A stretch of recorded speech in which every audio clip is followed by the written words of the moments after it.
Chapter 12. In the meantime, when a crowd of so many thousands had gathered together that they were stepping on one another, he started by saying first to his disciples, "Watch out for the leaven of the Pharisees, which is hypocrisy. But there is nothing carefully concealed that will not be revealed, and nothing secret that will not become known. Therefore, whatever you say in the darkness will be heard in the light, and what you whisper in private rooms will be preached from the housetops. Moreover, I say to you, my friends, do not fear those who kill the body, and after this are not able to do anything more. But I will show you whom to fear. Fear the one who, after killing, has authority to throw into Gehenna. Yes, I tell you, fear this one. 5 sparrows sell for 2 coins of small value, do they not? Yet not one of them is forgotten by God. But even the hairs of your head are all numbered. Have no fear. You are worth more than many sparrows. I say to you, everyone who acknowledges me before men, the Son of Man will also acknowledge him before the angels of God.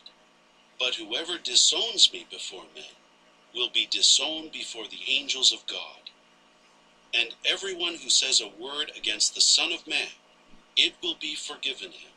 But whoever blasphemes against the Holy Spirit will not be forgiven. When they bring you in before public assemblies, government officials and authorities, do not become anxious about how or what you will speak in defense, or what you will say, for the Holy Spirit will teach you in that very hour the things you should say." Then someone in the crowd said to him, "Teacher, tell my brother to divide the inheritance with me." He said to him, "Man, who appointed me judge or arbitrator between you two?" Then he said to them, "Keep your eyes open, and guard against every sort of greed, because even when a person has an abundance, his life does not result from the things he possesses." With that he told them an illustration, saying, The land of a rich man produced well, so he began reasoning within himself, "What should I do, now that I have nowhere to gather my crops?" Then he said, "I will do this. I will tear down my storehouses and build bigger ones, and there I will gather all my grain and all my goods, and I will say to myself, you have many good things stored up for many years. Take it easy, eat, drink, enjoy yourself." But God said to him, "Unreasonable one, this night they are demanding your life from you. Who then is to have the things you stored up? So it goes with the man who stores up treasure for himself, but is not rich toward God." Then he said to his disciples, That is why I say to you, stop being anxious about your lives as to what you will eat, or about your bodies as to what you will wear. For the life is worth more than food, and the body more than clothing. Consider the ravens. They neither sow seed nor reap. They have neither barn nor storehouse, yet God feeds them. Are you not worth much more than birds? Who of you, by being anxious, can add a cubit to his lifespan? If therefore you cannot do such a small thing, why be anxious about the remaining things? Consider how the lilies grow. They neither toil nor spin. But I tell you that not even Solomon, in all his glory, was arrayed as one of these. Now if this is how God clothes the vegetation in the field that today exists, and tomorrow is cast into an oven, how much more will he clothe you, you with little faith? So stop seeking what you will eat, and what you will drink, and stop being in anxious suspense, for all these are the things the nations of the world are eagerly pursuing. But your Father knows you need these things. Instead, keep seeking his kingdom, and these things will be added to you. Have no fear, little flock, for your Father has approved of giving you the kingdom. Sell your belongings and give gifts of mercy. Make money pouches that do not wear out, a never-failing treasure in the heavens, where no thief gets near and no moth consumes. For where your treasure is, there your hearts will be also. Be dressed and ready, and have your lamps burning, and you should be like men waiting for their master to return from the marriage, so when he comes and knocks, they may at once open to him. Happy are those slaves whom the master on coming finds watching. Truly I say to you, he will dress himself for service and have them recline at the table, and will come alongside and minister to them. And if he comes in the second watch, even if in the third, and finds them ready, happy are they. But know this, if the householder had known at what hour the thief would come, he would not have let his house be broken into.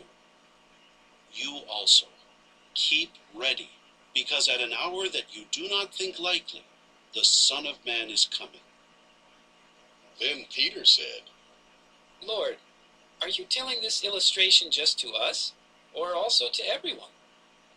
and the Lord said, Who really is the faithful steward, the discreet one, whom his master will appoint over his body of attendants, to keep giving them their measure of food supplies at the proper time?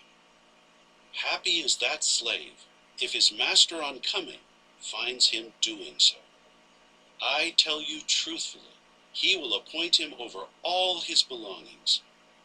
But if ever that slave should say in his heart, My master delays coming, and starts to beat the male and female servants, and to eat and drink and get drunk, the master of that slave will come on a day that he is not expecting him, and at an hour that he does not know, and he will punish him with the greatest severity, and assign him a part with the unfaithful ones. Then that slave who understood the will of his master, but did not get ready, or do what he asked, will be beaten with many strokes. But the one who did not understand, and yet did things deserving of strokes, will be beaten with few. Indeed, everyone to whom much was given, much will be demanded of him, and the one who was put in charge of much will have more than usual demanded of him. I came to start a fire on the earth, and what more is there for me to wish, if it has already been lit? Indeed, I have a baptism with which to be baptized, and how I am distressed until it is finished. Do you think I came to give peace on the earth? No, I tell you, but rather division. For from now on, there will be 5 in one house divided, 3 against 2, and 2 against 3. They will be divided, father against son, and son against father, mother against daughter, and daughter against mother, mother-in-law against daughter-in-law, and daughter-in-law against mother-in-law. Then he also said to the crowds, When you see a cloud rising in the west, at once you say, A storm is coming, and it happens. And when you see that a south wind is blowing, you say, There will be a heat wave, and it occurs. Hypocrites, you know how to examine the appearance of earth and sky, but why do you not know how to examine this particular time? Why do you not judge also for yourselves what is righteous? For example, when you are going with your legal opponent to a ruler, while on the way, get to work to settle the dispute with him, so that he may not summon you before the judge, and the judge deliver you to the court officer, and the court officer throw you into prison. I tell you, you will certainly not get out of there until you pay over your last small coin.